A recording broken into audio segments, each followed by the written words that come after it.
Hello bachcho, let's read this question. The question says in Lassaigne's test, the organic compound is fused with a piece of sodium metal in order to option A increase the ionization of the compound, decrease the melting point of the compound, C is increase the reactivity of the compound, and D is convert the covalent compound into a mixture of ionic compound.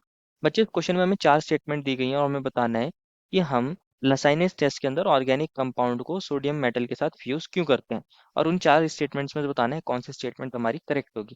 तो first of all बात करते हैं इस question में हमारे की concept के बारे में। अगर मैं की कंसेप्ट की बात करूं बच्चों तो हमारे पास लसाइनेस टेस्ट के अंदर हमारा जो प्राइमरी स्टेप होता है, प्राइमरी स्टेप ये होता है कि हम क्या प्रिपेयर करते हैं, सोडियम एक्सट्रैक्ट को प्रिपेयर करते हैं। क्या करते हैं, सोडियम एक्सट्रैक्ट को प्रिपेयर करते हैं। सोडियम एक्सट्रैक्ट प्रिपरेशन, क्या करते हैं, सोडियम एक्सट्रैक्ट की प्रिपरेशन करते हैं। अगर हम सोडियम एक्सट्रैक्ट की प्रिपरेशन कर लेते हैं तो हमारी फर्दर रिएक्शंस इसके आगे होती हैं। होता क्या है, सोडियम एक्सट्रैक्ट के प्रिपरेशन की रिएक्शन के अंदर हम अपने कंपाउंड को क्या करते हैं, सोडियम मेटल के साथ फ्यूज कराते हैं। सोडियम मेटल के साथ फ्यूज कराएंगे, Na मेटल के साथ ऑर्गेनिक कंपाउंड को क्या करते हैं, अपने फ्यूज कराते हैं, फ्यूजन कराएंगे इसका। तो होता क्या है, जब हम फ्यूजन कराते हैं तो हमारे कंपाउंड के अंदर पहले कौन से बॉन्ड्स रहे होंगे, कोवेलेंट बॉन्ड रहे होंगे। पहले कौन से बॉन्ड रहे होंगे, कोवेलेंट बॉन्ड रहे होंगे। जब हम उसको फ्यूज करा देते हैं तो वो हमारे क्या बना लेता है, सोडियम एक्सट्रैक्ट को बना लेता है। और जो ये सोडियम एक्सट्रैक्ट बनता है बच्चों, इसके अंदर हमारे आयनिक बॉन्ड्स बन जाते हैं। आयनिक बॉन्ड्स, आयनिक बॉन्ड्स को बच्चों आइडेंटिफाई करना इजी होता है, इनकी अलग प्रॉपर्टीज हो जाती हैं। कोवेलेंट बॉन्ड की वजह से आइडेंटिफाई करना मुश्किल हो जाता है हमारे एलिमेंट्स को।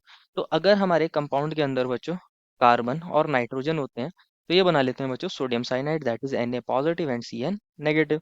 सिमिलरली अगर हमारे कंपाउंड के अंदर हमारा सल्फर प्रेजेंट होता है तो ये बना लेता है हमारे पास Na2S, ये बना लेता है Na2S।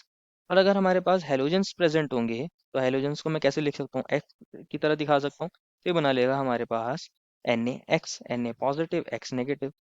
तो यहाँ हमारा प्रिपरेशन ऑफ सोडियम एक्सट्रैक्ट जो होता है वो प्राइमरी स्टेप होता है। और इसके अंदर क्या होता है, हमारे कोवेलेंट बॉन्डेड कंपाउंड्स में से हमारे एलिमेंट्स आयनिक फॉर्म में आ जाते हैं। इसलिए लसाइने टेस्ट के अंदर हम ऑर्गेनिक कंपाउंड को फ्यूज करते हैं सोडियम मेटल के साथ।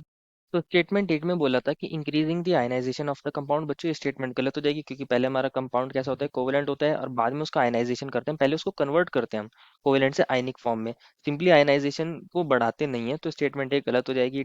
बी में बोला decreasing the melting point of the compound, बच्चों मेल्टिंग पॉइंट की हेल्प से हम इसके अंदर आइडेंटिफिकेशन नहीं करते लसाइनस टेस्ट के अंदर। इसके अंदर हम first of all sodium extract को प्रिपेयर करते हैं, तो इससे मेल्टिंग पॉइंट का कोई रिलेशन नहीं बैठता। बी स्टेटमेंट गलत हो जाएगी। सी स्टेटमेंट में बोला है इंक्रीज द रिएक्टिविटी, तो बच्चों ये वाली स्टेटमेंट भी गलत हो जाएगी क्योंकि हम रिएक्टिविटी एलिमेंट्स की बढ़ाते हैं, कंपाउंड की नहीं, इसलिए तो उन एलिमेंट्स को आयनिक फॉर्म में कन्वर्ट करते हैं।